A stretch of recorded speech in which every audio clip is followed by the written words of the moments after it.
Part 6 of the 100 Years' War by Kings and Generals.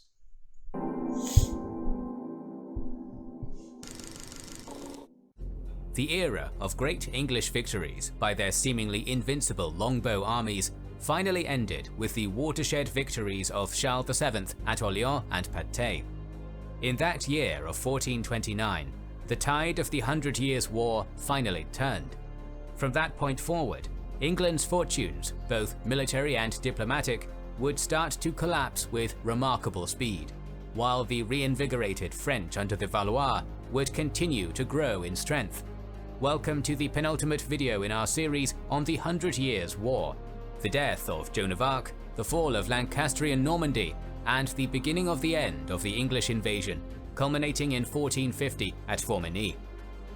The medieval era is fun, but the momentous coronation of Charles VII at Reims in the summer of 1429 gave England's regent in France, the popular and capable John of Bedford, time to brace Paris itself for an assault by the new king's inspired forces.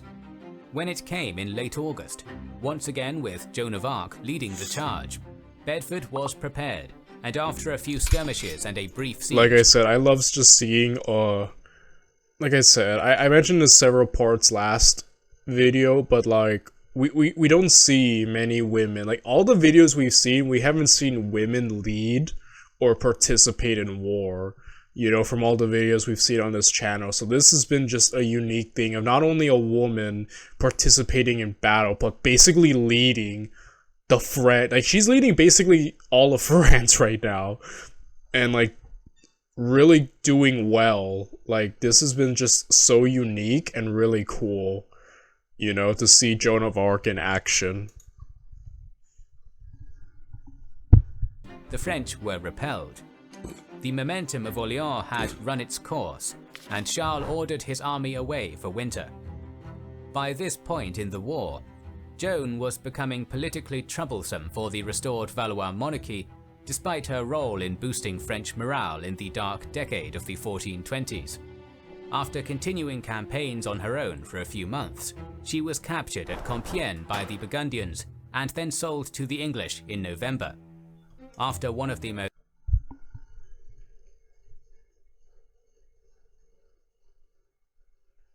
Oh, okay, sorry, I just want to read that. notorious religious trials in world history, the Maid of Orléans was burned at the stake by English soldiers in Rouen, convicted as a heretic.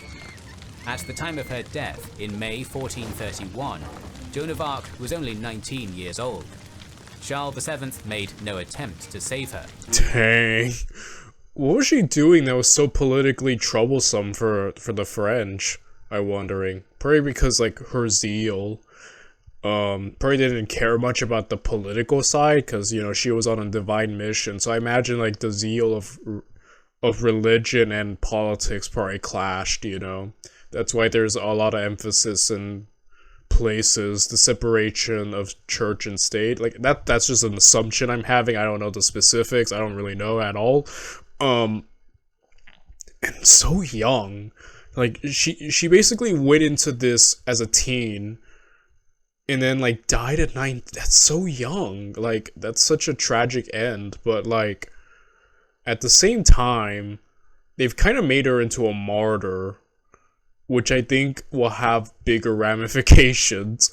I think this is martyrdom we're seeing, you know, because a lot of people already believed in her cause, and, like, the French basically saw it as a whole, like, changing the perspective of the war into being a holy war, in a sense that God doesn't approve of the English. And so by this martyrdom, they definitely have made her more powerful in death than maybe even life. At least that's what I'm guessing that's gonna happen. Maybe this will have no effect, but I'm guessing she'll be even more powerful now, and that'll just really rally the French. Again, that's just an assumption, but dang.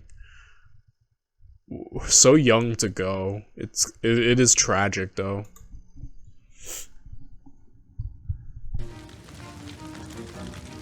On the military front, Bedford managed to stabilize the situation by retaking a few castles, and this gave Bedford an opportunity to emulate Charles's propaganda coup of 2 years prior. On December 16th of that year, Henry VI of England was crowned Henry II of France as well. However, all things taken into account though, the war was not going well for the English, who no longer had adequate finances or manpower to defend its 350-mile-long line of contact in France, fund the modern war with gunpowder siege weapons, or maintain its many garrisons. It was only through Bedford's capability and love of him among the Anglo-French that the lands were maintained. Despite minor English success in retaking some rebellious Norman castles in 1434, the revolt continued to bleed the occupiers of much-needed resources, and their situation continued to deteriorate. Even more unfortunately for the English, their most important ally could see the way the winds were blowing. The dual monarchy suffered 2 body blows in quick succession during 1435. On September 14th, the ailing Duke of Bedford finally passed away at Rouen and was replaced by Richard of York. Worse still was the Treaty of Arras, signed on September 20th between King Charles VII and Philippe of Burgundy. This finally reconciled the feuding French factions in a settlement which granted the Duchy of Burgundy even more territory in return for Philippe's formal recognition of Charles VII as the French king. This political sea change had an immediate effect, as unrest began to occur all over the English lands in France. Moreover, the armies of Charles VII managed to capture the coastal towns of Dieppe and Harfleur, crucial for ferrying reinforcements and supplies across the Channel. Peace negotiations in 1439 failed, but over the next few years, England's position on the continent only got worse. Pontoise, the last English foothold in the French crownlands, fell in 1441. Dang, the death of Bernard, I forgot the pronunciation, but point is, he was keeping all of that together, and now just look at that, complete. I've been amazed by the constant back and forth of this series. At one point, the French will be completely near the end of destruction, and then they just rally back. It just keeps going. It's like a real tug of war, man. And like now the English are now on the back foot, like, how many times can we keep doing this, guys? This is insane. And the year after, Gascony was attacked for the first time in decades. Because a group favouring peace with France at any cost, led by the Duke of Suffolk, had great influence with the king in England, the latter led an embassy to Tours in early 1444 for a conference. France's delegates were unwilling to make any kind of compromise. The deal was in reality a desperate one for Suffolk. In return for an extendable 2-year truce, Henry VI would be betrothed to the niece of Charles VII, Margaret of Anjou, and England would cede Maine to France. Though the peace came as a great relief to English civilian settlers in northern France, who were on the receiving end of increasing French attacks, it was generally received with fury in England, and served as one of the factors which made the Wars of the Roses inevitable a decade or so later. As Henry's realm started falling apart, Charles made good use of the truce to embark on a series of military and monetary reforms which would forever change the feudal France which he had fought so hard to inherit. The taille, a direct land tax which had only been occasional until this point, became permanent and funded the king's changes. Feudal French armies had been hired by contract for centuries, and usually went home at the end of the year. Starting in 1444, however, only the poorer quality units were discharged, while the better contingents were retained as the core of a new standing army.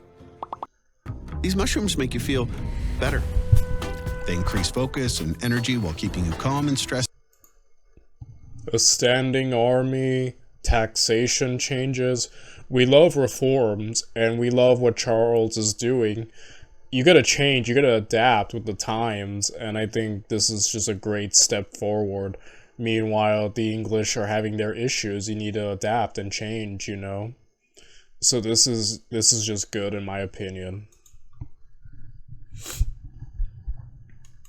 On January 5, 1445, the French royal government officially announced the formation of Compagnie d'Ordonnance, regular units of troops supplemented by bringing the highest quality bands of routiers and écorcheurs, many of whom were dismissed mercenaries, to the king's service. To ensure their continued loyalty, discipline, and relatively high moral standards, these new professional soldiers were paid monthly with the new revenues.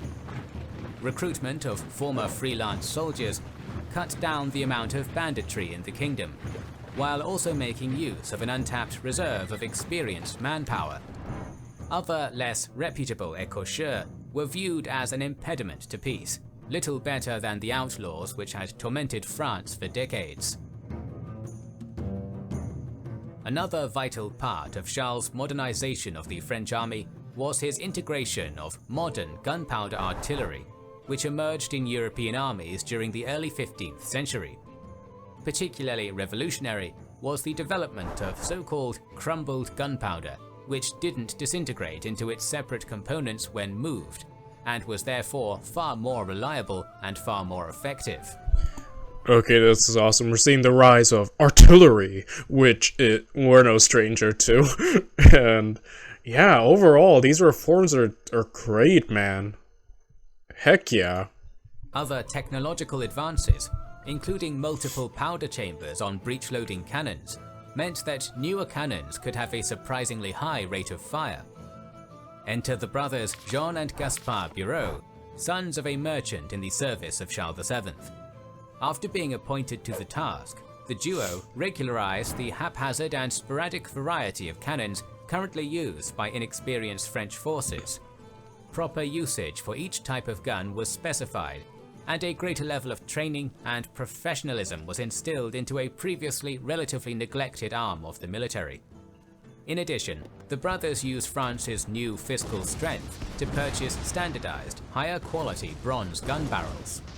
Larger bombards were retained for heavier siege duties, such as battering down castle walls, while smaller caliber guns, such as the culverin, would be used against infantry targets.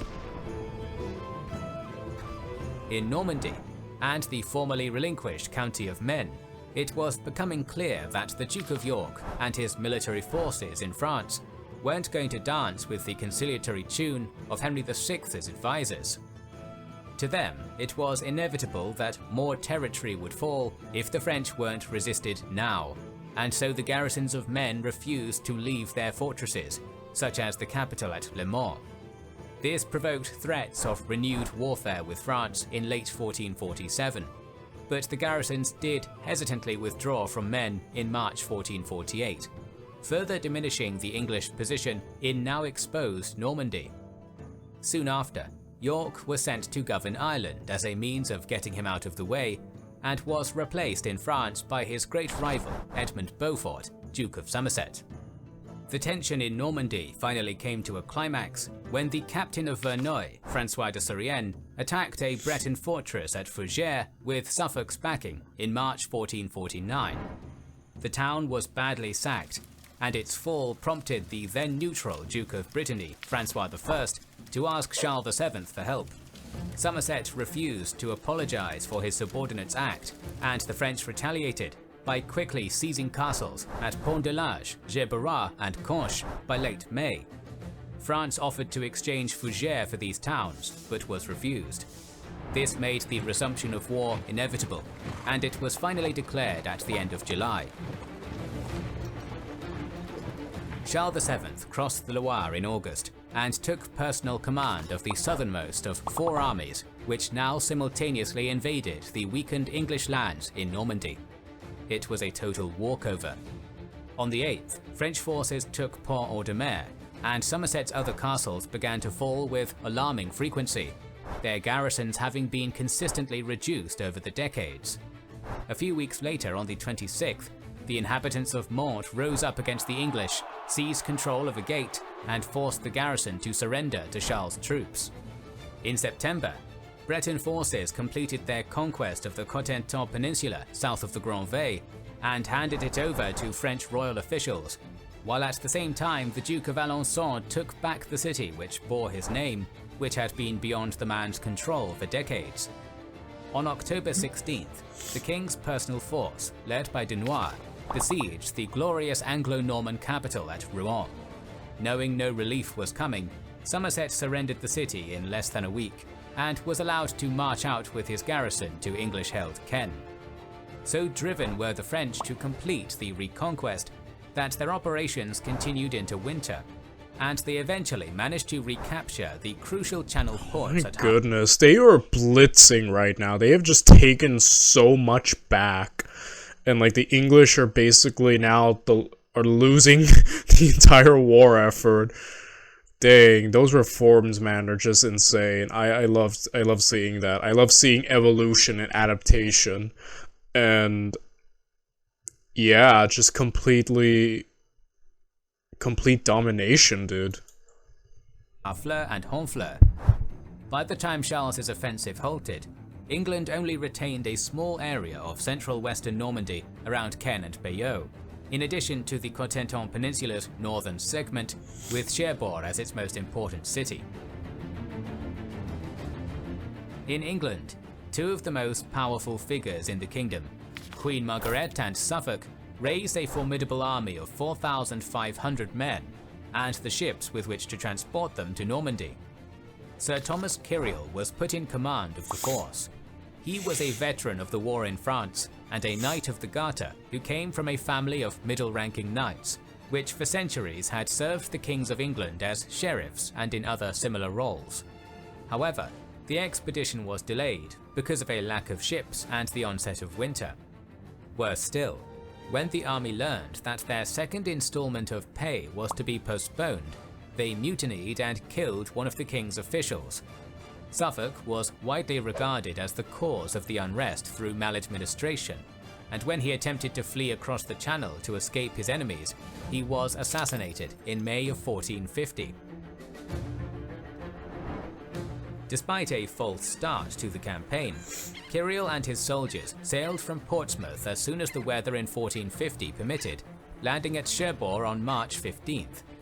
These reinforcements instantly boosted the faltering morale of the English in Normandy, and led to Kiriel's army receiving a further 1,800 reinforcements from the large nearby garrisons.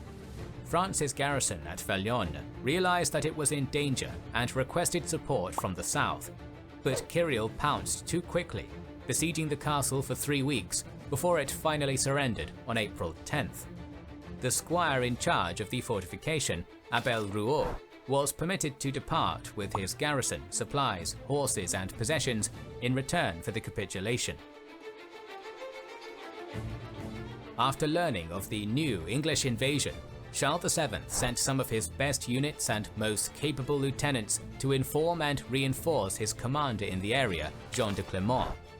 Having missed the opportunity to save Valognes, he established himself at Carentan on the main road that Kiriel would most likely use to move south. There, Clermont sent word to the Breton Constable of France, Arthur de Richemont, asking him to move his forces to Saint-Lô in case Kiriel marched that way. Meanwhile, the English moved slowly south, absorbing manpower, artillery and other siege weapons along the way. French scouts informed their commander that rather than passing by his location, Kiriel and the English army were instead executing a potentially dangerous but incredibly well-executed march through the low-lying tidal marshlands near the Grand Ve, which they accomplished on April 14th with only minor resistance. Local farmers and other peasants were supplemented by a company of men-at-arms, but were easily brushed aside. Matthew Goff, one of the English captains, supposedly shouted at them, "Mad dogs, we crossed despite you." After successfully getting past the harsh terrain, Kiriel's army set up camp for the night at a village known as Formigny, while Goff was sent ahead to Bayeux in order to get reinforcements. Clermont moved to close the distance with the English at dawn on the 15th, and sent another message to de Richemont asking to be reinforced. After receiving the call for aid, he too set out for Formigny early on the 15th, but wouldn't reach the field before the fighting began. At the English position, Kiriel's 6,000 troops spent the morning hours constructing a line of field entrenchments made up of ditches, potholes, earthen palisades, and sharpened stakes to block the main eastward road. Accompanying this was a smaller series of fortifications to the east of Formigny, where they had made the village a makeshift fortress. As midday approached, English outriders returned from the west and informed Sir Kirill that a French army was approaching. In a hurry, the English knight had Gough recalled from Bayeux. Realizing he was about to be engaged, Kirill drew up his archer-heavy forces in battle array. His own 4,500 were placed on the right side of the line, anchored on the village of Formigny, while Gough led about 1,500 troops on the left near the Val stream. Clermont's 3,000-strong army of men-at-arms, mounted crossbowmen, and some artillerists began to enter the area shortly after noon, led by an elite Scottish vanguard company. When his forces approached the Val, they wisely halted about 600 meters away from their enemy, well out of longbow range. At a safe distance, the French forces formed up west of a bridge between them and the English, and for 3 hours Clermont's men remained where they were, while the general conferred with his advisors.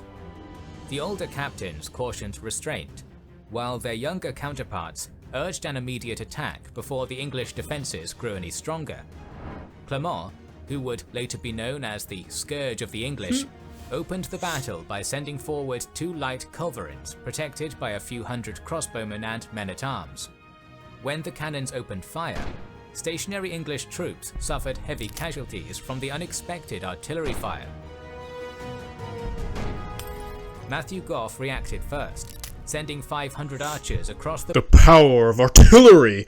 So yeah, we're seeing that, and I love it because usually we're used to the French just charging with cavalry, but now we're seeing them not use cavalry and rely on other units of the army, which would be better suited, because the English and their advantages, especially early on, was their longbow distance fighting. Now it's time for the French to turn that around, right? The bridge to attack the small artillery position. They drove away the French gunners, captured the culverins, and killed those protecting them. Panicked by the setback, Clermont ordered a group of local peasants to scour the countryside south of the battlefield in order to find de Richemont. He needed reinforcements as soon as possible. At the same time, the French commander sent a larger unit of men-at-arms under Pierre de Breze to reinforce their beleaguered comrades and engage the enemy troops. Though this fierce melee started well for the French under Clermont, Kirill sent more reinforcements to bolster Gough's soldiers, and it began to tilt in favour of the numerically superior English. Official reports to the French king, written only days after the battle, later state that if Kirill's army had launched a full-scale attack at this point, Clermont would have been defeated. That attack never came. As the clash went on in the centre, a small army of around 1,000 men emerged onto the plateau south of the battlefield. The English were jubilant, celebrating that reinforcements had arrived to finish the French off from the flank. However, as this third force got closer, the sight of French and Breton banners made both sides realize what was happening. Arthur de Richemont's army had arrived, and Kirill was now the one in danger of being hit from the rear. Dang. Dude, talk about a twist of fate. Man, yeah, they should have relied on the manpower, right, at this point, but they apparently, I'm not sure it was caution or anything that prevented them from capitalizing, but either way, it's not happening. De Richemont rode quickly with his advance guard to confer with Clermont, while the main Breton force remained on the English side of the Val. This was tactically problematic for Kirill's army, but it is likely that his numbers still considerably outstripped those of either French commander. In response, Sir Kirill had Gough's smaller contingent on the left start to redeploy, pivoting to face de Richemont's army to the south. However, the elite Breton advance guard used the opportunity to fight their way across the bridge, slaying 60 of their English enemy whilst doing so, and disrupting Gough's redeployment effort. With disarray now the order of the day amongst his enemy's troops, the Breton constable returned to his main army and advanced northeast towards the English rear, while at the same time Clermont assaulted their front. Also at the same time, Pierre de Brezé had mounted a few hundred men and rode around the field, seizing control of the eastern fortifications and preventing any substantial retreat. Kirill did his best to rally the now disorganized and demoralized English in the village, but Brezé charged them from behind, while both main armies attacked from different angles.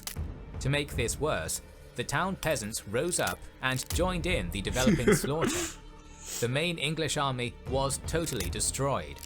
Only Goff and Robert Vere survived to lead their surviving soldiers back to Bayeux and Caen respectively.